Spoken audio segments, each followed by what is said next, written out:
Thanks for tuning in to another episode of the Colorful Kid podcast. This week, I have Walter Franco from Victus Advisors to discuss the beautiful side, or not the beautiful side, the business side of the beautiful game. Walter, how's it going, man? Good, Raul. How's it going? Good to have you. It's been a few years, so it's good to be back. A lot has changed, and not much has changed. It's Oh money yeah. runs everything. Yep. Yep. I don't know if you saw earlier this week, the FIFA guy, I can't think of his name, but he proposed. Infantino? Yeah, Infantino said, "Oh, maybe Yeah. we can make an even bigger World Cup, like 64 teams." He said or something, and I'm just like, Yeah. are you kidding me?" Dude, and it's not just a soccer thing though. I think you have to keep that in mind. Like you're seeing that in the NFL with Roger Goodell saying, "Okay, we're going to take away one preseason game. We're going to add an 18th game." Right?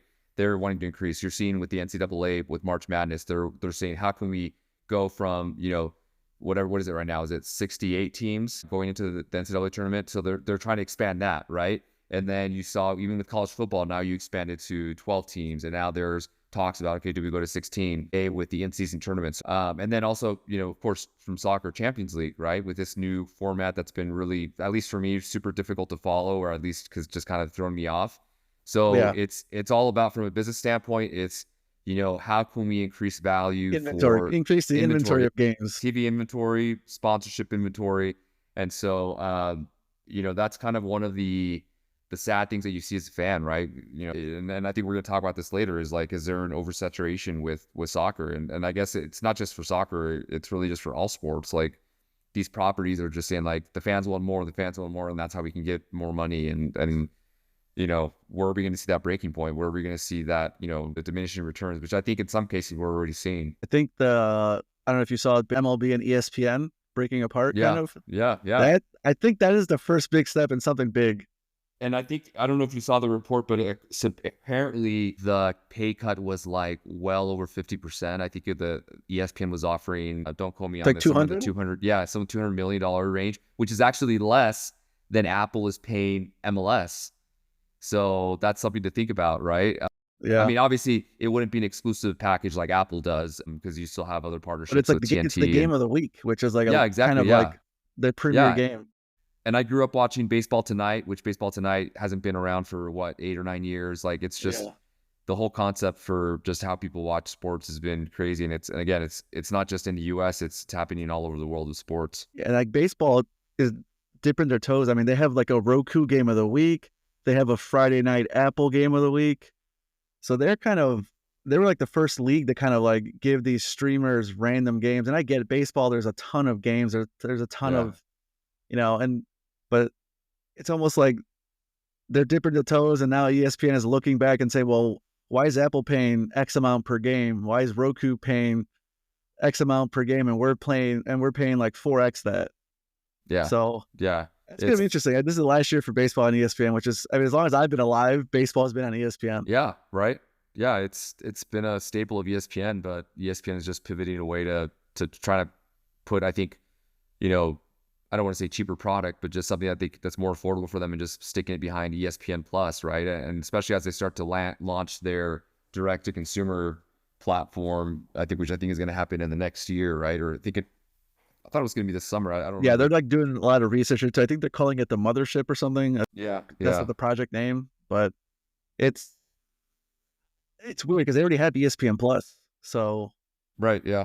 is it going to be just another tier of ESPN? Is it going to be ESPN Plus Plus, and you get the linear ESPN too? Yeah. Well, that's the idea, is to put everything that you would normally see on cable television or anywhere else, every single ESPN programming you can think of would be on this platform. And so they're guessing that people would be willing to pay $40 to $50 a month for that package. So yeah, it's going to be interesting to see what happens. I'm very interested to see what happens, and it's kind of like the reason why these companies sign these long deals. I mean, I signed a 10-year deal with Apple. NBA is about to start an 11-year deal with their partners. So it's like, that's why these companies want to sign these long-term deals, to give them some stability. Keep in mind too, remember with Apple and MLS, there's supposedly there's some opt-out clauses for both parties. So I think if they don't reach the expected subscriber base for Apple, that they can opt out, and there's some other clauses as well that's been mentioned. So if anything gets triggered, so they're in what, year 3 now? Yeah, this is year 3. Yeah. So curious to see what happens. I don't think anything will happen 2026 because, you definitely want to get that ramp up for the World Cup, but we'll see what happens And after even then, I don't think 2026. they would break apart to at least 2027. Yeah, Because yeah. if you think there's a bump coming, you want to see what that bump is in 2027. Yeah, and I think, yeah, you're right. I think it'll be interesting to see the transition when Messi retires and actually leaves the league. And 2026, is that going to happen after 2026 or before 2026? And that'll be a good indication to see where everything ends up at that point. Or does ESPN or does Apple just get another sports league, and then instead of just MLS season pass, it's Apple Sports? Yeah, right. Yeah, You That's know, a good point. Yeah, and there's a direct competitor to ESPN. I think the idea with a lot of people was, when Apple did their initial deal with MLB, it was kind of innovative in that, okay, now it's a legitimate platform that's going to be broadcasting legitimate leagues, and that's kind of like just get their foot wet or their feet wet. And then with MLS, I think the idea was, okay, now we're going to take a, for lack of better words, a lower tier property relative to the big four sports, where we can kind of take a few more risks. We can dictate more terms because, MLS, they pay for their own production. There's a lot of leverage on the side of Apple with this deal, and kind of as a forerunner to, okay, now that we've learned how to manage a broadcast rights deal with MLS or with a major sports league, now we're going to make a significant investment in 10 years from now with, say, the NFL or, college football or something like that. And so I think that was the thinking for Apple, but I also think Apple, maybe, I don't want to say miscalculated, but I think they didn't really understand how fragmented the soccer market is in the US. And as you and I well know, being Mexican Americans, like, it's the US doesn't follow one league just because we live in the US, right? It's just, there's so many different options, and soccer fans are smart enough to differentiate, in terms of quality, what they want to see and what resonates with them in terms of seeing like the big stars. So yeah, I'd love to be a fly on the wall with Apple and MLS and see how those meetings are going. If there's any disappointment in what they're showing right now, obviously Apple hasn't released. they keep saying they're happy. That's all They keep saying, Garver yeah, says, yeah. and that's all anyone says. We're happy with the results. Yeah. But I mean, they're tweaking things now. They have Sunday Night Football that they're doing. They're trying to be more creative with the flex games. It kind of burned them a little bit last week with the Sunday night game with Inter Miami and the Houston Dynamo, when it was announced that Messi would not be playing. So, that's the big risk when you put so much emphasis on one player. But you understand why they're doing it too. Having Messi in your league, you have to highlight him, just like the Saudi Arabian league, right? How they're highlighting Ronaldo. Every game is Ronaldo. Yeah, yeah. So it makes sense. You get it. And I think Fox Sports has the rights to that league in the U.S. I've never seen them post anything about that league that Really? does Yeah, not involve same. Ronaldo. I didn't even know who had the rights in the US. I didn't know if they had global rights. So yeah, and you know what? And sorry for going off topic, but I always like talking about the Saudi Arabian League because, we saw this a few years ago with the Chinese Super League, right? Where they started to just buy up a bunch of players, and they really were going to try to go toe to toe with the big leagues and just be a league of choice. And then quickly the money ran out. And, from my understanding, the direction from the state was to all these, owners of the clubs, like, hey, we need to divert you need to divert your investment in other areas that are going to be more profitable, because ultimately that didn't really change the perception of the Chinese Super League. It didn't result Zero. in, yeah, and the problem with, and this is, I think this relates both to China and Saudi Arabia, is outside of those markets, like, people globally really don't care, right? They're not, The time difference is brutal. the It's time just difference is brutal. China, Yeah. especially. China especially, Brutal. yeah, that's a great point. But then Saudi Arabia, though, is like, you have to think, why is EPL popular? Obviously, they're kind of the first movers in really commercializing a global soccer league, number one. But also, too, for better or worse, there's just a cultural identification with Americans watching British soccer because of the language, the similarities in culture. Also, too, just the way that the British have marketed its culture and identity globally. People just kind of latch onto that. And then La Liga, because of its history. So that's why those two have always just kind of stood out internationally. Well, But then you it's look never at, good to watch a sporting event when there's 30 people in the crowd. yeah, exactly. Yeah. It's so Even like I think attendance isn't great. Yeah. Yeah. So like I said, and then like I said, Saudi Arabia League, like, there's no cultural ties, there's no real language ties. So it's just a foreign, just exotic league out there, I think the perception is. And so no matter who you bring out there. So they have a lot more cash and a limitless supply of cash as opposed to Chinese Super League. Yeah, But unlimited, man. yeah, unlimited. So that's not going to be a problem. But it's just like, yeah, I think again, people are thinking, oh, we're just going to have all the best players playing Saudi Arabia, and we're going to be the most popular league in the world because we have money, and people are going to be interested. But no one's really it's just ingrained in our heads that the best soccer is in Europe, and second tier would be Latin America, mostly Brazil, maybe Argentina, Copa Libertadores, Copa basically. Libertadores, and then if you're Mexican or Mexican American, you're gonna watch Liga MX. So yeah, it's a tough world for that, but I think that's why, which I think should be no surprise, EPL has the leg up in the U.S. market. I think Bundesliga has tried for several years, but they've never really had a chance to really have a good foothold. They used to have an office in New York. Yeah, I think Bayern Munich still does. Bayern Munich still does, but Bundesliga is now doesn't have an official like office presence here, as far as I know, in New York. And so I don't want to say they've given up, but I think they're pivoting towards other markets where they feel they have more success. But that's just the nature of American soccer. It's just super hard to get a foothold here. And I think it also has to do with the right partner. I think I watch a lot of EPL. I'm sure you do. NBC does such a good job with that presentation.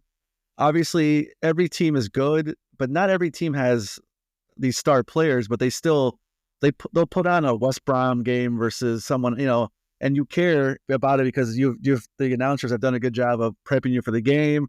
It's a relegation battle. Everything matters in like EPL or in most European leagues. Like relegation, I think does a good job of making you care about those bottom 6 teams and things like that, qualifying for Europe.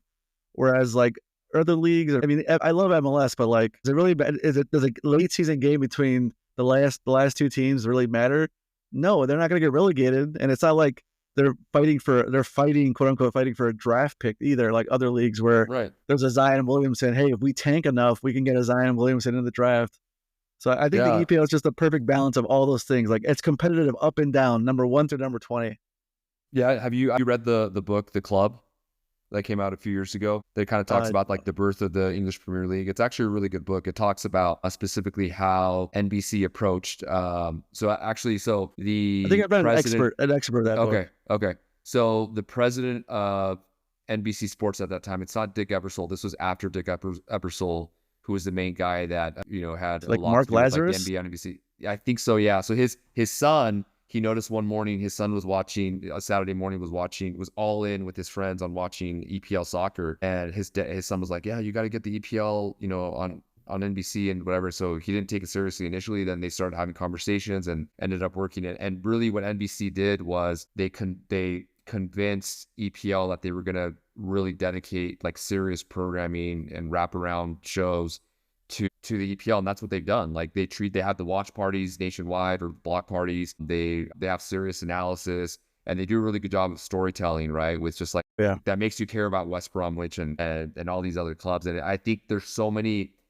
key takeaways there and lessons learned that Liga MX could take, and that's broadcasters in this case, Univision or TUDN, but it's a reason why they've been so successful. But I think at the end of the day, the common denominator that just gives them the start of the foundation is the English language, and having those cultural ties or similarities with the U.S. that you wouldn't get with the Bundesliga or La Liga or Serie A or any other league in Europe. I agree. That's like the one common bond that kind of sticks everything together, the English language.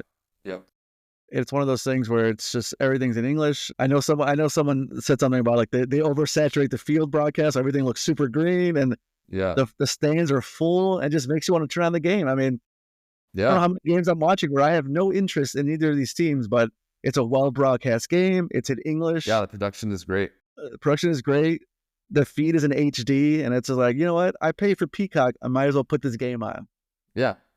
And by the crowd, you can tell that they care about every game matters, and it's just like life or death. You know what I mean? Whoever's playing, and so it's definitely an appealing product. And it's one of those games like I can go to the kitchen and I can hear the crowd react, and that's when I peek over like, oh, what's going on now? Because the crowd is so into every game, and it's for sure. It's fun. I wish more Mexicans were in the EPL. Give me more reasons to watch, but right now it's just Raul Jimenez and Edson Alvarez. Yep. Well, let's kind of just keep rolling into that. I know last time we were here years ago, we were talking about TV rights for Liga MX clubs. And I think that the most accurate estimate I saw, like 7 to 8 years ago, someone did the math and kind of calculated all the estimated totals, and they had Liga MX making around $240 million for their English and Spanish rights, US and Mexico. Yeah.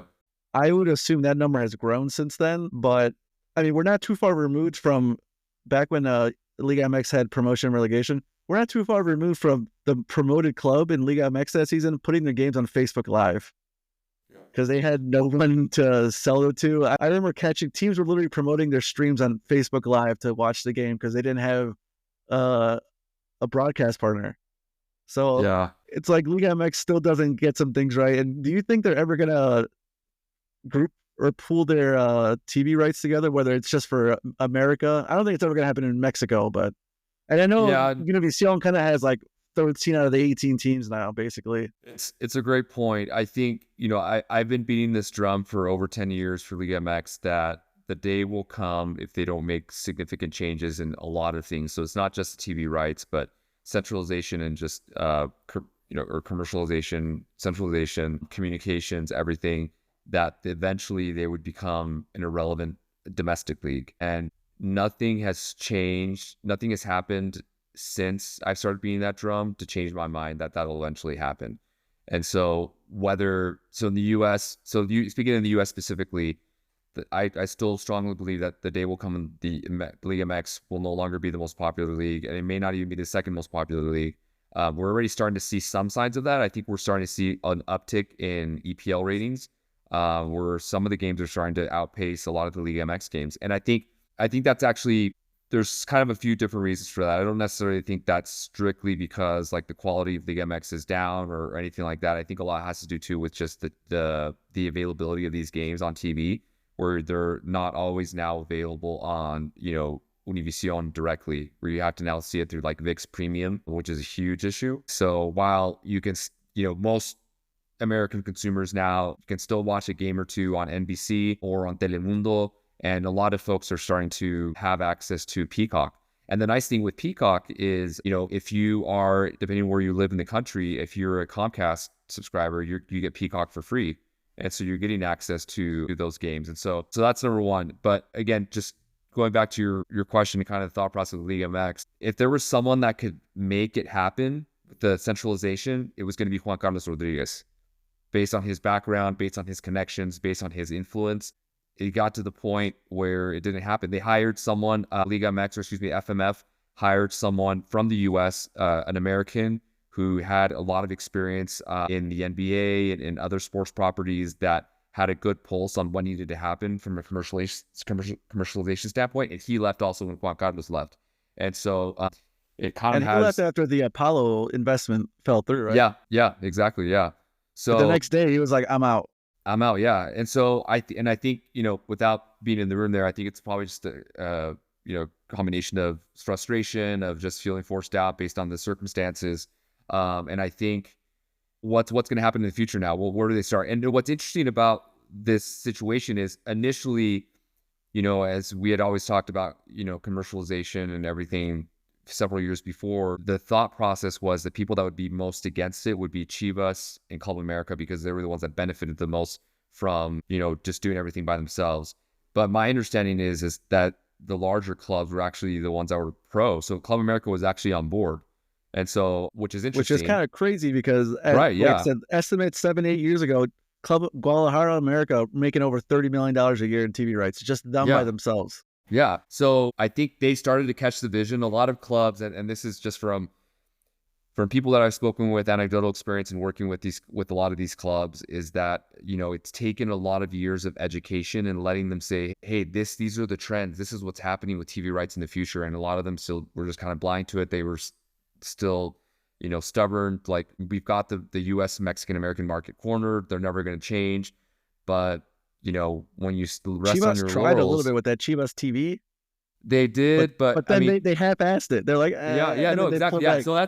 So I know, here's the thing too with Chivas TV. I think a lot of people there's a lot of people, especially internally, that say, you have to applaud them for their intention and like they're innovators and everything. And yes, to a degree, but if you're going to do it, you have to do it right. You have to go all in, right? And I think it's safe to say that. Yeah. And so then they ended up pivoting out of that now through Telemundo and And what streaming service is Telemundo on? Peacock. Peacock.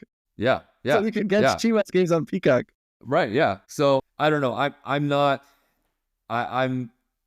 not very bullish on what Liga MX. It's nice that there's a lot more people now pushing for it. If you remember Alejandro Iraragorri, 4 or 5 years ago too, he said we need to centralize, we need to have more certainty within the owners to attract foreign investment and And to if it just doesn't happen now, when all the owners are the same, it's because it's not like there's new owners in the first division. There has been promotion relegation. Like this is the time to do it.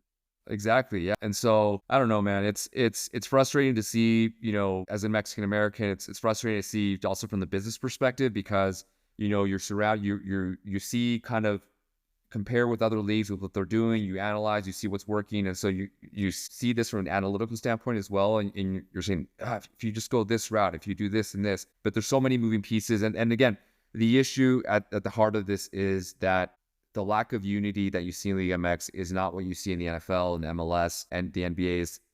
For the most part, the owners are aligned in the vision of what's best for the league. And Liga MX, it's so fractured that, the commissioner, Miguel, and who was before, etc., they have little influence at the top of the league because it's just been like that for so long, right? And if you're trying to get everyone together again, after decades of just everybody go out for themselves, you have to change that culture. And some are willing to do it now, but others are not. And it's just a complete mess. It's not even 18 different owners. It's like 14 different owners because right, yeah, a couple of guys that own a couple of clubs. And even though the rule was 10 years ago, hey, no more multi-club ownership, they've kept kicking that can down the street. And it's just like, it's a joke. Yeah. And again, that goes back to, with sports franchises, and especially in Mexico, are there enough owners out there in Mexico, enough billionaires or multimillionaires that are willing to take that investment, right? And with any investment, you're going to look at, what's the return, what's the risk? And again, going back to Alejandro Iraragorri, what he said, we need to have a minimum level of certainty with our league. And what he means by that is economic certainty. So that you're going to make X amount minimum, so you can pay the bills or you can pay these salaries. And a lot of that times that only happens through either single entity or through structured leagues like the NBA and the NFL, where long media rights deals. Yeah. You have those consistent revenues that are shared across the board. And so you're not going to attract, I don't think there's, I could be wrong, but I haven't seen a Forbes list, but aside from Carlos Slim and all the current Mexican club owners, like, I don't know how many owners there are out there that could significantly invest in Mexican soccer that are Mexican that would really elevate the league and really, and make investments into the lower tier clubs. And that's why you've seen some foreign investment through, with Eva Longoria and that group and Ryan Reynolds and McElhenney now, but you haven't seen that much after. And so I don't know.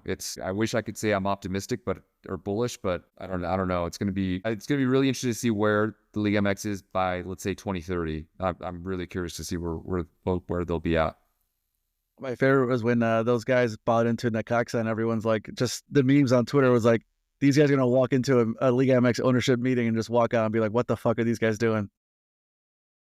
Right. Yeah. It's funny. They bought Necaxa, who, like, these estimates are for 6-7 years ago, but they were roughly making $7 million a year on their TV rights, while at the same time Chivas is making like $36 million.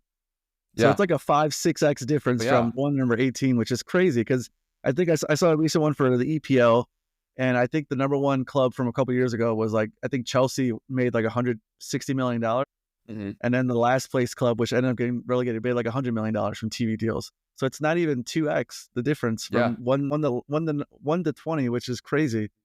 Yeah, and the thing too with Necaxa just with ownership period in Mexico is, as you know, it's the 51-49%, where whoever's the majority owner of any company or property has to be 51% Mexican, and then foreign 49%, or what is it? Yeah, 49%. So the American consortium owns, I think, 49% of Necaxa. And so that also plays a little bit of a factor, because if you don't have controlling ownership of a club, that also limits you with kind of the decisions you make. There's been talks. So like I said, And really, to be honest, going back to Necaxa, I'm kind of, I don't want to say surprised or disappointed, but I'm just curious to see like when you'll actually start to see more of that influence from the American ownership side. I don't know if that's going to happen now with Reynolds and McElhaney, because I think they had mentioned, or it's been in the news, that they're going to try to do, or maybe they already started that a similar documentary style with Wrexham. Yeah, I haven't seen that it started yet, but they did say they were going to. Yeah, and actually, it's funny too is that I don't know if you remember Netflix, but a few years ago there actually was a documentary for Necaxa that was on Netflix in the U.S. I don't remember what the show was called, but it was a kind of cool look into what the club was like and the behind the scenes, similar to, I remember Liverpool had one on Prime Video, or it may have been Netflix several years ago. That was a really good one. Sunderland had one on Netflix. Sunderland had one on that. Yeah, so it was kind of in that same vein, and that it was actually really enjoyable. It was interesting. Didn't Chivas have one on Prime? I think it may have been only available in Prime in Mexico. I think. Yeah, I think you're right. But I think they did. And I think that's also too when there were talks that supposedly Prime was going to do the broadcast rights, right? Yeah. For Chivas. I don't know if those talks are still going on or not, but like I said, there's just a lot going on on the commercial side of Mexican soccer, and that's not just Liga MX, but FMF, which we've talked about too before in the past. I'm kind of going along with that, the Leagues Cup and how Liga MX and MLS are teaming up to be more proactive, working together. It kind of seems like it's a one-sided relationship where MLS wants to do something and Liga MX is just along for the ride. Like, oh, we get a check out of this? Cool, we're in. Yeah. Is that going to change? I mean, I know there's been a lot of criticism of every single Leagues Cup game being in the U.S. This is going to be the third year, right? It's the third season. And it's changed up format, a little bit, but yeah. And so it's really the soccer version of the in-season tournament, right, from the NBA, just with two different countries. Just you're having the same issue with the in-season tournament with the NBA is what's the incentive? And right now, a lot of the players that play in the NBA, their incentive for advancing is so that the end of the bench players that don't have large salaries, that they can get that bonus, which I think was like $500,000 for winning the tournament. But you're not going to see that type of bonus for Leagues Cup, right? "Quote unquote" incentive is those extra slots in the the CONCACAF Champions Cup, right? So I mean, my thought process with the Leagues Cup was, number one, to benefit MLS, and the incentive for MLS was to try to draw more Hispanic viewership, right? And I will tell you, as someone who has season tickets, other than like the Messi game or like a Chicharito game, if Club America was coming to Chicago to play the Fire, I could 4x my ticket. I had to sell my ticket and make pretty much half my season ticket cost that game, because fans want to see these Liga MX clubs in Chicago and anywhere else. I mean, I'm sure even in Utah, Club America could sell out Rio Tinto Stadium or whatever it's called now. Well, they have. Club America has come here, 4 or 5 times over the last 7 years for friendly matches in the summertime, and they do really well. So, I mean, I think the problem here with Leagues Cup, again, is the majority of the games are behind a paywall with Apple. And Univision in the past has shown a game here or there. So again, if you're a Hispanic consumer, Mexican American, is it worth the cost for you to get Apple TV to watch the Leagues Cup for a month, right? And as you probably saw in the news, so last year, I think the subscriber base was down because there weren't as many incentives, but T-Mobile came back and now they're offering the MLS season pass. So that'll definitely boost the numbers. I think you said you're season ticket holder for the Fire, so you get it for free. You get it for free, right? And so there's definitely incentives there, but I just don't even in the current format right now, I don't know how it will be successful in the long term, because there's the only interest on the Mexico side just tends to be they're not even really talking about the product on the field. They're talking about like controversial calls, so they're talking about how it's not fair that Mexican teams don't get to play at home, and the discussions are around like the logistical nightmares that the coaches talk about from the past years. And so I don't think anyone is really watching in Mexico. So from an international standpoint, it's not really moving the needle. In the US, again, the issue is it being behind a paywall. But again, this kind of goes back to discussion I've had before in the past, where I think this is kind of a consolation for what was really trying to be on the table years ago, which was a full merger between MLS and Liga MX. That, I think, would have been a game changer if it ended up happening. But because that didn't happen, you're trying to do this kind of just league, which is, I mean, how different is it from Superliga? Do you remember Superliga? Superliga several years was ago? rough because there was always fights in Yeah, Chicago. yeah, yeah. But Superliga was, what, 2 years long? I think it was like they only did it for 2 years, No, I think. I thought it was like 4. I don't know. You might be right, but yeah, I remember specifically. And I'm like, this, other than the group stage is like, it's very similar, right? And they scrapped that. So I don't know.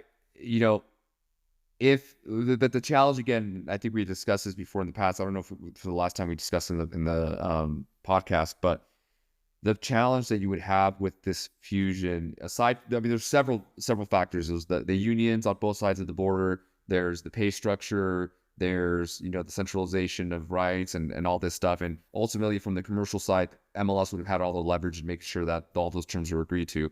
But the biggest issue was, and I continue to harp on this, that many people probably don't realize or don't identify with, is that this fusion wouldn't be a complete fusion where you would have 30 MLS teams and all 18 or 20 Liga MX clubs. It would be all 30 MLS teams and maybe 6 to 8 maximum Liga MX clubs. So who would get left out, right? And so the Necaxas of the world would get left out. That's who would get left out. FC Mazatlan and everything. And so that's why that would have been ideal. That's what would have been a game changer. That's what would have really, I think, resonated and been a more popular league. And financially, I think would have been lucrative, because now you could really command a significant TV rights deal. But because that's not happening, you have this Leagues Cup. And I don't know how to fix it, to be honest, commercially, because I don't think it's going to be feasible to try to do games in Mexico. And the reason why is this league is just different from the CONCACAF Champions Cup. That's really a competitive, an international event. That's the whole purpose, is to go to the Club World Cup. With this other one, it's really just a spectacle, or something to try to be a spectacle with, not much upside in terms of incentives. It gets you an entrance to the Champions CONCACAF Cup. And so, there's a lot of dependence on the commercial side, which is TV rights money, sponsorship. And part of the sponsorship perks is providing sponsors and other stakeholders premium access and hospitality at the stadiums, which the majority of MLS stadiums are now at a modern state where you can provide that, and less than a handful of Liga MX stadiums can provide that. And so there's a difference in the quality in going to BMO Stadium in LA and sitting in a terrace or a suite, and going to, a lower tiered Liga MX team with a bicycle that's open air and, hasn't been renovated in 20 years. Right. And so there's just perception issues with that. There's perception and, challenges with security, whether that's right or wrong, it's there. And then also, too, attendance. Like you mentioned it, like in Chicago, if America's playing, you're going to get a better crowd. But if Columbus Crew play in Mazatlan, how many people are actually going to want to say, yeah, I want to watch Columbus Crew play Mazatlan, right? And those Leagues Cup games are baked into like my season ticket package. So right, yeah, exactly, yeah. It's baked in there. I don't have to buy another ticket. It's just like I can move the ticket, I can sell it if I don't want to, but it's there. So it's like MLS, included, like we have our season ticket holder base they're going to the game, or at least they have a ticket. Yeah, exactly. I will say this though, that 2023 Leagues Cup, the first one, I don't know, it was a success to me, but only in the spectacle because of Messi. Because that was just when he joined the league and everyone wanted to see him play. It was crazy. Like, just the hype was it was perfect timing for MLS. They must have been ecstatic, because his first game, I think, was against Cruz Azul in Miami. Yeah. Yep. And he scored, was it the game winner or the game time goal off a free kick? Yeah, it was. Yeah. And I watched that game. I don't like Cruz Azul. I don't like Miami, but I was like, all right, I'll watch it. It's on TV here. Like, it was the perfect way. Like, you couldn't have written a better script for that. But ever since then, like, it's kind of, I think you can just feel a drop off, I would say, fair and not fair. I just saw it was Miami versus Nashville for the championship in the Leagues Cup in 2023. Mm-hmm. I just so happened to be in town for a bachelor party, and there was a ton of people wearing Messi jerseys in the streets in Nashville that weekend. It was crazy. It was just like, I knew if you walked around, you knew there was a soccer game there that weekend. So like, it was just perfect. Obviously, Nashville's a newish MLS club, so the hype is still around. All that stuff. Plus, I got to see Messi in a championship game, so it was crazy. 2024 was. Random question. So I know that Nashville is like a bridal shower party hub. I didn't know it was a bachelor party hub too. It's the same. Yeah, we Is all it just go to really? the same. Okay. Go to Beale, not Beale Street. I think that might be somewhere else. It's whatever Broad Street, I think, or I don't know, whatever Main Street it is.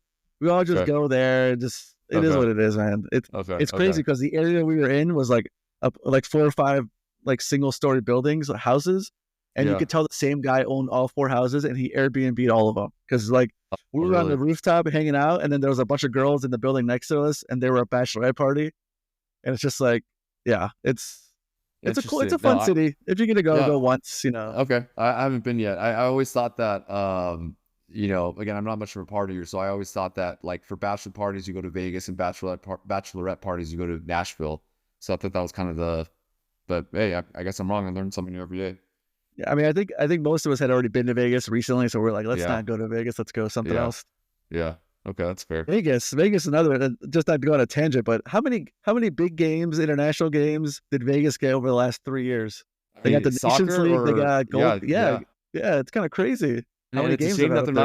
not. It's a shame they're not going to get the World Cup, man. They were never They were never part of the initial bid, as I recall, for venues for the World Cup. And I It's think that crazy. They had was a brand new yeah, stadium. yeah. I don't remember what the reasoning was, but it's a shame because I think Vegas would be a tremendous. But you know what? At the end of the day, all of us have They been to probably gave Vegas. them to Like LA. Vegas, yeah, yeah. Like Vegas doesn't. Like Vegas is probably fine without it too because they're just so packed year round, no matter what. Especially with conventions and expos and everything. Like it's not like a lost thing for them, but just like it would just. I thought it would have been cool to have it there. I think the venue's perfect, especially with the heat. You wouldn't have to worry about that. You're gonna have that issue with other locations in the summertime that are outdoor stadiums, but you could have had this event in Vegas, and I think it would have been cool to have another West Coast venue. But I think what are the venues again? It's going to be SoFi Stadium on the West Coast, SoFi, Levi Stadium, right? Rose Bowl? Doesn't the Rose Bowl get a couple games? No, it was No. the initial bid package, but it's now just going to be SoFi, which I think makes sense from a Oh commercial yeah, you get the standpoint. brand new stadium and all Yeah, that. yeah. But I wish Phoenix would have had it, but Phoenix didn't bid for it. Denver will have it, and then Seattle, and then KC is the furthest east in the western side, which Yeah, I and thought KC KC, was a surprise. KC is like the MLS KC. It's not Yeah. Arrowhead. No, it is Arrowhead for the World Cup. Is it? Yeah, it's Arrowhead. They've made significant renovations. That's going to be the main. I think actually they might be doing both Arrowhead and the MLS stadium, but for sure Arrowhead Stadium is one of the venues. I guess I was Because yeah, wrong then. they've made significant renovations to the stadium. Well, speaking of that, before we go on something else, have you heard anything about the renovations at Azteca? I keep hearing they're behind schedule. That's why I was a little concerned. So here's the thing. So they are behind schedule, and I think it has a lot to do with the money coming through. And what I've been told, and I know this again anecdotally from almost working on this just shows you again. This just shows you how slow Liga MX works. So I think you knew about this maybe 7 years ago. My firm and I, partner firm, we went to work with Club America to sell the naming rights for the stadium for Estadio Azteca. And 7 years ago. Yeah. So ultimately it didn't pan out. They re-engaged another firm, I want to say 3 or 4 years ago. And for the last 2 years, I've been told that the naming rights deal is done, that they're about to announce it, and that would be a significant revenue source to pay for the renovations of the stadium ahead of 2026. And that deal has still not been announced yet. I don't know if it's fallen through or what's going on, but I think that has something to do with it because that would be significant. From what I've heard, you're looking at about somewhere in the $10 million range per year for naming rights for Estadio Azteca, which 100% matches up with the kind of just how iconic the stadium is, right? No other stadium in Mexico would get that amount, but that you can get that for Estadio Azteca because of its history and everything else, all the other intangibles as well. So as a sponsor, would you be scared to sponsor a stadium that has so much history as Estadio Azteca?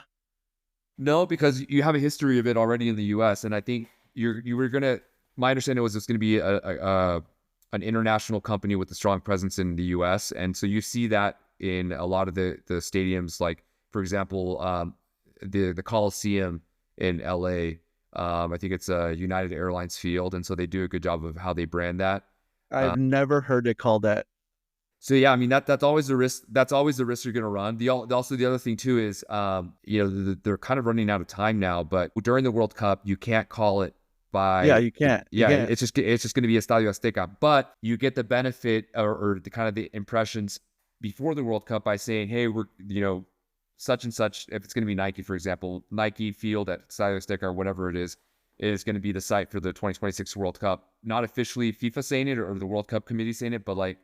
Everyone around The news, everyone else, right? Yeah, but yeah, you're still going to get that no matter what. But there's still ultimately what matters is it's not just the impressions that it generates, but it's how that brand activates those naming rights sponsorships, right? So what other benefits and perks are going to get as part of that? Activations with players, signage and other stuff like that. That'll I think will end up paying for itself or meet the ROI objectives of whatever brand ends up getting the naming rights. But like I said, we're a year, almost, what are we now? 12 months, or not 12 months, maybe 13, 14 months away from the World Cup starting. And, again, they've been saying that this is going to be announced for 2 years now. So, yeah, I think that's, but again, I think that's the main factor. But also with Mexican soccer stadium projects, they always take a while. Like, I mean, I hate to say this, but look at Club Estadio Caliente. It's still being built 15 years later. It still hasn't been fully completed. And so. Is there a casino next to that stadium? A racetrack? There is, yeah, racetrack and a casino, yeah. So that was before the stadium was built, but so that's still under construction. Funny to me how years ago that was kind of taboo, like, oh, there's a gambling place next to it. Now it's like everything is sponsored by FanDuel. Everything is sponsored by FanDuel. You have Grupo Caliente owning Cholos. You have multiple. Now Las Vegas is a legitimate sports town, right? So it's Caliente's on half of the Liga MX jerseys. In the front, sponsors.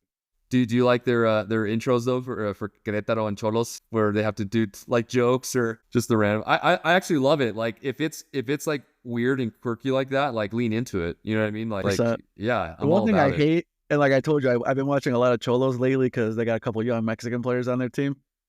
I hate that stupid dog who let the dogs out. And the way I watch it on TV, the microphone picks it up. So if you hear it once, it breaks the glass. And every time it's in the background, you're like, God damn it. And all you hear is, who let the dogs out? And they must say that like every 5 minutes. And if you're watching a 2-hour broadcast. Isn't that what do they still do it for Club America at Estadio Azteca? Didn't they used to do like every few minutes, they do like, America and during the games? I'm not sure, but it wasn't. It's not as clear. Like at Cholos, it's a recording that says yeah. So it's like you can clearly. But it was I think it's I'm trying to remember. So the last 2 games that I've been to America, a game was once against Cruz Azul, and I think this was in 2019, and then the other one was against Lobos Buap in like 2018.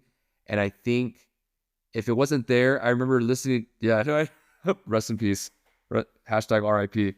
I remember, I'm pretty sure, and I'll have to look it up and I'll send it to you, but I'm pretty sure in previous games, at least on the TV or in person, where I would hear like a recording that would come out saying like, America. And then there was also, I know Cholos does it. I don't think it was Juarez, but it was another club in Mexico that also would do just kind of every 5 or 6 minutes. It's almost like if you watch college football, you know how USC, after like any good play, they just start playing the fight on. You know what I mean? It just gets over the top, right? So, and it's like, I'll be watching it, and then like my wife will walk by, and she's just like, God, do they do that every 5 minutes? I'm like, I'm sorry, I'll turn the volume down. But like, I'm trying to watch Efrain Alvarez or this 16-year-old Mora play, and all you hear is, who let that? I'm just like, God, I can't take this. It reminds me of, I don't know if you remember watching like the old school Simpsons. Do you remember the episode where, like, I don't remember what it was about, but basically the Navy did like a music video that it was subliminal messaging that said, it was a Eva Niage or something like that, but it's join the Navy when you did reverse. Backwards? Yeah. So it's like I think Cholos just must be trying to like just lean into it, man. Lean into it and just like get people to gamble at the casino right after, or I don't know, go party and play that song. I don't know. It's just like, you don't notice it, but like the moment you notice it the first time, you will never not notice it in the background for the next 2 hours of the game. Like, it's just, Right. I don't know why I watch it. It's this, you know, you're a true soccer fan. You Right. watch crap like that, and you're just like, why are you watching? Like, why am I watching this Querétaro Cholos game? And it's just like, Right. I'm a degenerate. It's 9 o'clock. Or it's like 10:30 on a Friday for me. I'm like, there's nothing else on. You know, Yeah. I'll watch this. Another big thing I wanted to touch on. Everyone loves it. The Mex Tour. It's starting its 22nd year this year. The contract runs out in 2028, which would be 25-year anniversary of the contract. Yeah. Eric Gomez had a great article last year. He did some research on it, and since the beginning of the contract until summer of last year, Mexico had played 110 friendlies in the U.S. versus 82 in Mexico. And then out of those 110 games, only 13 of them were against top 10 competition or champions. But the crazy thing is, Mexico averaged around 50,000 per game. Is this contract ever going to run out? So quick shameless plug. So that article you're referencing, he interviewed me for that one too. So I'm I know I quoted his sources, but I was like, you know what, I'll roll with it. You know, I think this is just kind of a uneducated/educated guess that I think after 2028, I don't know if they're going to renew.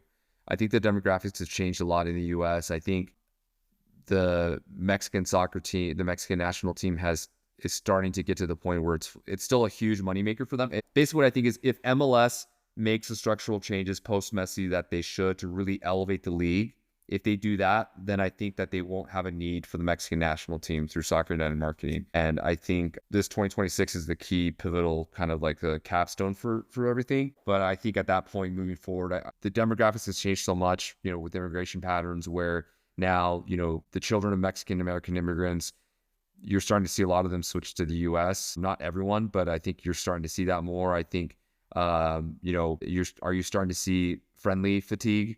You know what I mean? I know we talked about this earlier. You know, there's just such an oversaturation of soccer with the expansion of, you know, more games and inventory for different properties. And so it's like, you know, do I want to But on the flip side, after 2026, there's going to be not a gap, but there's not going to be a Club World Cup in the U.S. There's not going to be so much international soccer. I think it's going to slow down a little bit.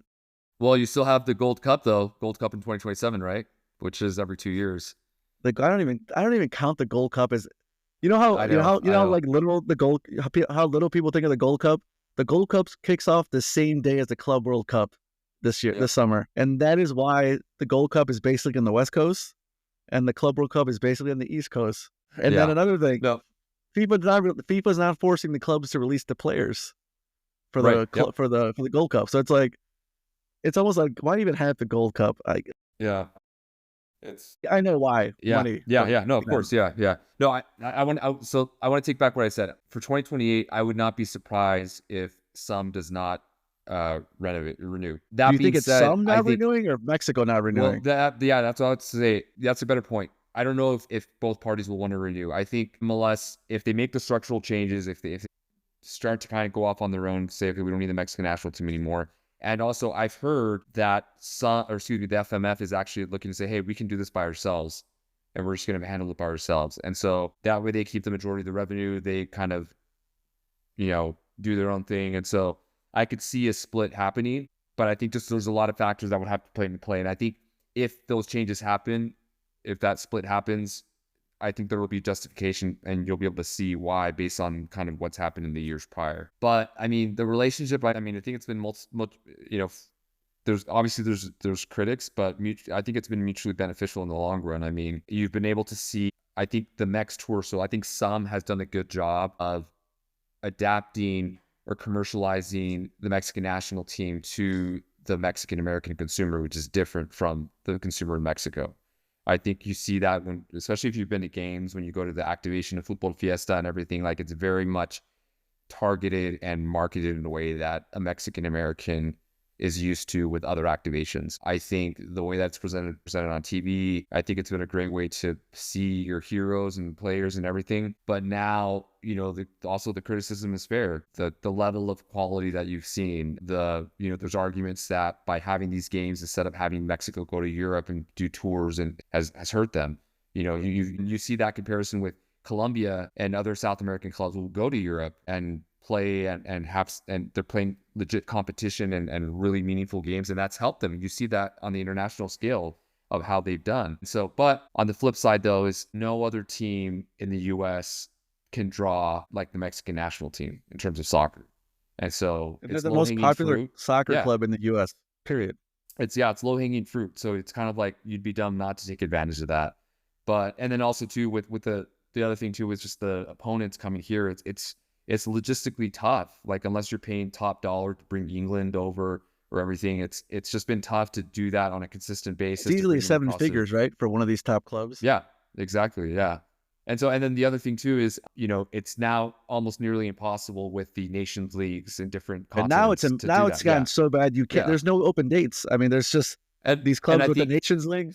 yeah, Yeah. and I think that's one of the reasons why you have to kind of keep in mind is moving forward to 2028 is what are the impediments to making these games successful? Because for in the case of some, they want to have 5 to 6 games every year, and so what are the windows that are going to work? Well, they're going to be FIFA dates. Well, what's happening on those FIFA dates is you're going to have the Nations League, or you're going to have World Cup qualifiers, and so if you're not going to be able to attract the most, the higher quality opponents, then is that going to affect attendance? Is that going to affect, commercial interest? Is that going to affect, TV rights? Like, are all these games going to keep being put on VIX Premium? And is VIX Premium subscriber base, are they going to grow?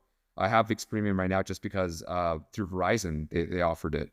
But like I've tried VIX. I don't know how it is if you've tried it. I don't know how it is in Mexico, but even VIX Premium is a mess. It's almost like Chivas TV. Like you're watching a game or you're watching a show and it just like blacks out randomly, or it just stops or it freezes. And so VIX Premium isn't the best platform available right now too. I feel like the Mexican national team is like the last thing. It's like the NFL in the U.S. It's the last thing that is still on like over the air TV.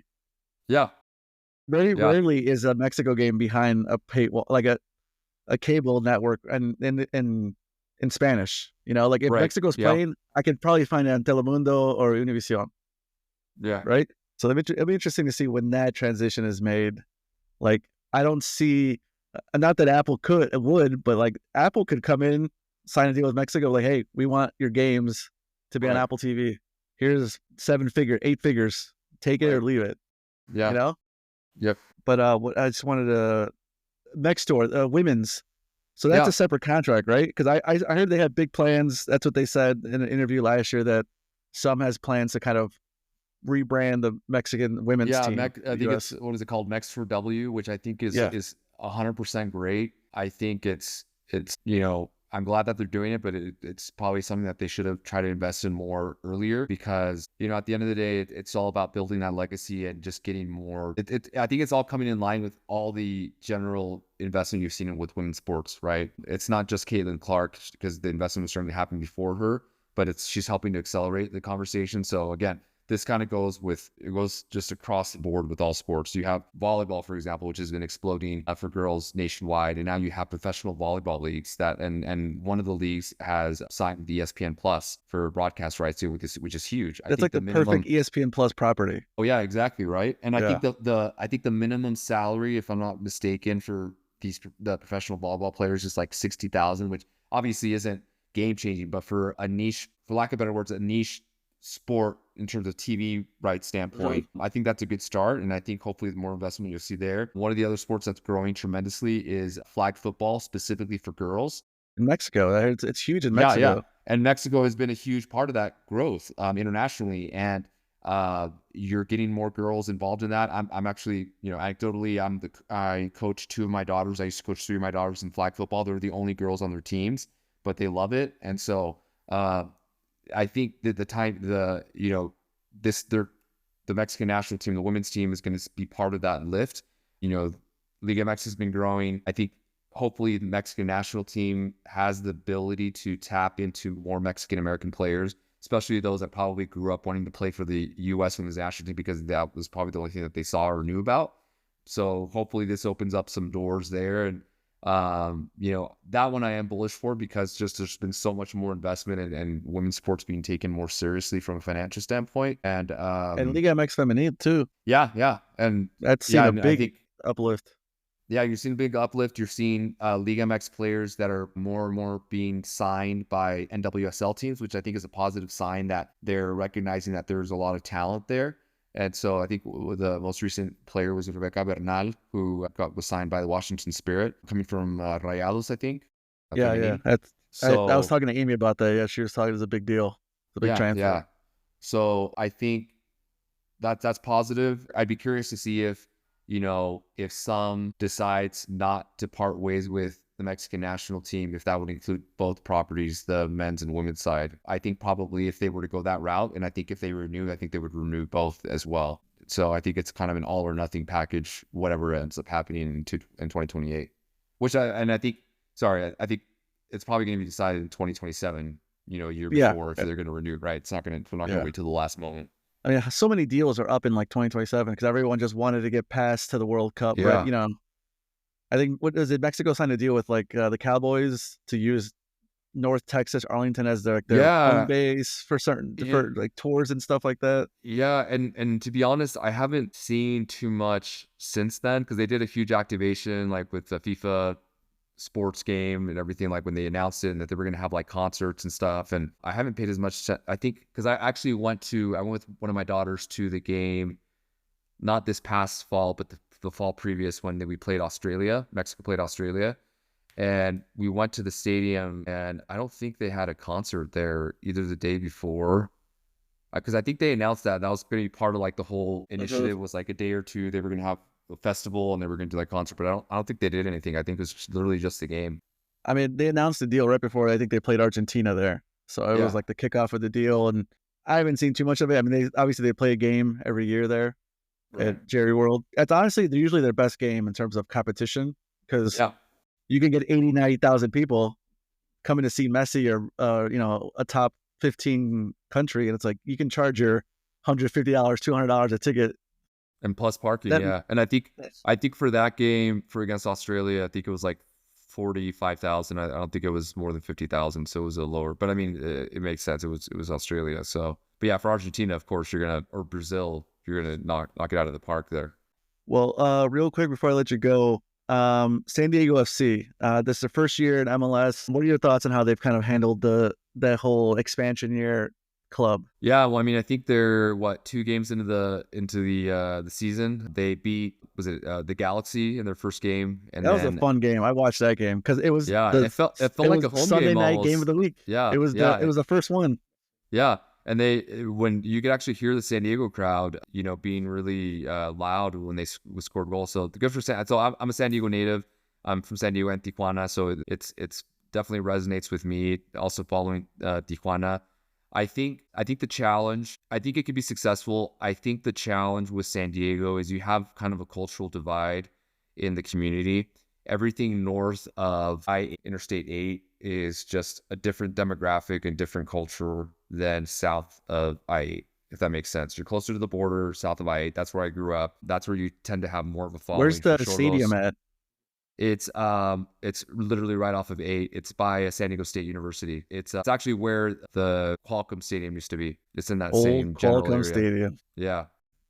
So it's right off of the Interstate 8. I think they did well by signing Chucky Lozano. I think from a marketing standpoint, that makes sense. Soccer has always been huge in San Diego. It's one of they have one of the highest rates in participation in soccer, for youth soccer, in the country in San Diego. And I think, like I said, I think it's going to hurt Cholos more than because now people say, hey, I can watch, top tier soccer, professional soccer in San Diego now. And, I think Club America is going to play friendly there against San Diego later this year. They're going to do more initiatives like that. You're going to get a lot of buy-in. I think the first 3 years, you're going to see a lot of success just because it's the honeymoon period. I think the real test will be in year 4, year 5, and especially how the club does. If the club isn't successful, San Diego has a reputation of just being finicky or fair weather in some cases. I've been to Padres games where oftentimes, not recently, I haven't the past year, but the last few years I've been to games where oftentimes, there's more Cardinals fans or more Cubs fans than Padres fans. Hey man, we travel. Crowd, Cubs fans travel well. Yeah, no, Cubs travel. No, yeah, they're dedicated. But I mean, I think that's fair to say, though, right? I think San Diego has a lot of transplants, and that's that's just a reality, right? Just, And so, yeah. you don't see that in Chicago. If you go to Cubs games, the 95% of the fans are going to be Cubs fans because it's just different. And so, I don't know if you're going to see that same issue in San Diego with soccer, because I don't, if you're from Chicago, I don't think you live in San Diego, you might not be a hardcore Fire fan like you'd be a hardcore Cubs fan. So you might adopt the team, San Diego being a local MLS club. So I think it's too hard. I think so far they're off to a good start. I think the real judgment will come in year 4 or 5, depending on how the league does, but also how they end up doing. The other thing too that to keep in mind is just with the stadium challenge there, because it's the home for San Diego for the football team. It's home for San Diego Wave. You have multiple tenants there. There's already been a lot of issues with how the field conditions look for the women's team after football games for the Aztecs. And so, how are they going to mitigate that? How is that going to affect the quality? How's that going to affect the perception? New. Yeah, they just opened, I think, 2 years ago? Yeah. So, and it's got a capacity of, I think, 35,000, maybe a little bit less. That was always the plan with the San Diego FC. Like, we're going to come in and we're going to play at this stadium. Not like, we're going to play at this stadium and then we're going to get a new stadium. Yeah. Right? Yeah. This is the only option. This is it. So, which was surprising coming from MLS that they were okay with that, given how for their other expansion clubs, it was mandatory that it needed to be a specific stadium for their mandatory unless your team is owned by Man City, apparently, because... Right, yeah. Do you remember the big hoopla when NYCFC was announced, and then they're going to get a new stadium? It took them 10 years later, yeah. Yeah, 10 years later. Yeah. They were the only club that was like grandfathered in. We're like, all right, you don't have to have a stadium, but like you're right. Every stadium, every expansion team since, it's like you need to have a hard plan to get your own stadium before we let you in. Exactly. Yep. Well, last thing, what do you think of their jersey? I think it's very. I think they could have done better. It reminds me of honestly, it reminds me of a travel team, like a youth travel team, like just very generic. That's exactly what me and Amy said. Yeah. It's like, take a risk or something. Like I can see one of them being basic, but then the other jersey is just white. Yeah. It's like, I don't know San Diego, but like I'm sure you could have done something else. Yeah. Well, have you been to San Diego before? Yeah, I've been to San Diego. Yeah. So I mean, I don't. Have you been to Old Town? Yeah. Yeah, so there's a lot of history, like colonial Spanish history there, and so I think you really could have leaned into that, where you could have had like on the collars or just old school like colonial like Catholic style, like you could have been really unique with that. But like when I see the jersey, it doesn't make me think of San Diego, right? Like there's nothing in the color scheme or anything, or even the logo, but that's a conversation for another day. But you don't like the crust? Does it look too cartoony for you? No comment. No, like I said, I think just the whole look in general just looks, from the logo to the jersey, it just looks like something that you would get from like a youth soccer club that's a travel team, right? Yeah, I agree. Yeah. And then like the DirecTV logos feels like it's a massive. So me and Amy were calling him DirecTV FC because it's just so big. Yeah. And you know what? It looks like it was like it looks like a local soccer club that's sponsored by the local DirecTV distributor in the area that's like paying for their jerseys. Like that's really what it looks like. I agree. It looks plain. I was hoping one of them would be crazy. Like I get one of them a home kit, make it a little basic, but then like, and I like that MLS are doing is their away kids usually like, let's try something. Let's do something out of the ordinary, because in MLS, you wear your home kit like 75% of the time. Yeah. Because a lot of the times they don't clash. You just wear your home kit. Yep. But the away kit looked just like the home kit, just in white. So I didn't get it. I don't know. I think what maybe MLS should do is kind of like the NBA, where they have like Latino night and like just try to do like a Latino inspired jersey for once. They do that, but they do it for the warm up jerseys. Oh, you're right. Yeah, you're right. They'll have like Hispanic, whatever, and it'll be like a different layout, or they'll do like 4th of July one. So it's like, but they do it in the pre-match tops, where they'll do some crazy stuff. Yeah. Okay. Yeah. But it's usually league wide. So it's like everyone has the same jersey. Right. It's just like different crests or whatever. Yeah. But it's just, Adidas is not doing that. Adidas is not going to do that for MLS clubs. Yeah. Barely, I think only maybe 2 or 3 of them get third kits. And we all know who the 3 are. It's usually the Galaxy, LAFC, and then now Miami. Yeah. By the way, what do you think of the black jersey for? I like the jersey. I didn't think about it until I saw a TikTok about it today. Where's the number going to go? Oh, that's a good point. Because it looks fine as is without the numbers. But the numbers typically go in the middle. So is it going to be Adidas, the crest, and then the number all in a straight line in the middle. Mm. So that's gonna look interesting. I don't know, but I do like the mariachi themed. Yeah, I like it too. Yeah, I like the track jacket they have. I haven't seen. Oh, yeah, I know what you're talking about. Yeah, I saw it. But I saw something, and I don't know if this is true, but it doesn't make sense to me. But I read somewhere that Adidas is only offering the player cut for Oh, really? $140. Yeah, I'm sure that's wrong. That seems like, I don't know. It That's just seems like frustrating. a missed opportunity. Like, why would you I only think, offer the authentic for yeah, 140? I think I don't know if just brands do this on purpose, where they just because I think fans in general, they want to be able to get anything that they see for that the players are wearing, or just a different version. Like, they just give the fans options, right? Like, Yeah, yeah. don't force the fans. I mean, Give them the full every plate, the MLS full club, menu. every MLS club has the fan version for Yeah, $90, whatever. And then if you want the player cut with all the little details and everything, it's like $140, and you make your choice yeah, then, you know. yeah, But someone said, oh, they're only offering this one SKU and it's $140. And in my mind, that doesn't make sense. But I guess if you only want to, if you're going to come out with 2 new jerseys next year for the World Cup, hmm, which I'm sure they are, like this jersey's the jersey for this year, and then next year, like, hey, because you know they have to have a green one for next year, right, yep. and I don't think they're going to keep this black one next year. I wonder if they're So going to do the game that I really think that they need to. I think given the fact that it's going to be. Oh, did you have one? I I have really. the one they had last year, like Oh, the okay. red one, the reddish Oh, one. yeah, yeah, yeah, yeah, yeah. Yeah, I like that one. I think they need to. I keep saying this, and I'm pretty sure they're not going to. I mean, I'm no one, but I'm pretty sure they're not going to do this. But I would love for them to do kind of like a flashback to what the ones were in '86, Like and the just do like maroon. a, yeah, like doing something like that, and having like a retro version now, like a flashback one. I think would be iconic for the 40-year anniversary. But I don't know. I wish too much. Adidas did release like a retro jersey that kind of looks like Yeah. the '86 jersey, the home one, Yeah. in white. They did it in white. It was nice. It Right. sold Yep. out so Yeah. fast. Yeah. But yeah, I can Which see like makes you think. Which makes you think. Why don't they just mass produce more, given the fact that it does so well, right? yeah. I'm already getting sick of the Adidas whole deal of they take away the green jersey, and then when they give it back to us, they're like, "Here's the green jersey," and then Yeah. I Like get it's mad some because I'm like, big "You thing. took it Yeah. away in the first place, so don't act like you're Right. doing us a favor."